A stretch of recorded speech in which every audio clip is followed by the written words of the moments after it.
இந்த பிரச்சனையில நான் உங்களோட உறுதியா நிப்பேன். விஜய பிடிக்குமோ பிடிக்காதோ அது வேற விஷயம்.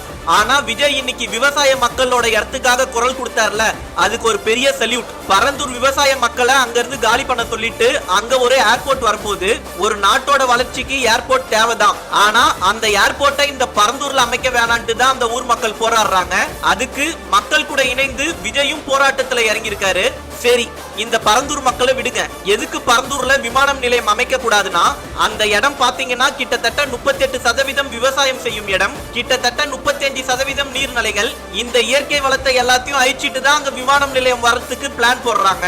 மக்களாகிய நீங்களே சொல்லுங்க, மழை பெஞ்சா மழை நீர் போக கூட வழி இல்ல.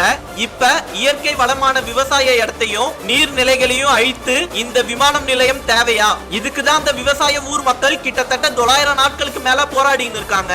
இவங்களுக்கு துணையா விஜயும் இப்ப வந்து களத்துல நின்று போராடினது அந்த பரந்தூர் விவசாய மக்களுக்கு நம்ம இடத்தை மீட்டுருவோம் என்ற ஒரு நம்பிக்கை ஏற்பட்டிருக்கு. விஜய் மூலியமா இந்த பிரச்சனை இப்ப உலக மக்கள் அனைவருக்கும் தெரியப்பட்டு, இப்ப உள்ளூர் மக்கள்ல தொடங்கி வெளியூர் மக்கள் வரைக்கும் பல பேர் இந்த விமானம் நிலையம் இந்த பரந்தூர்ல அமைக்க கூடாதுன்னு போராட்டத்துல இறங்கி இருக்காங்க.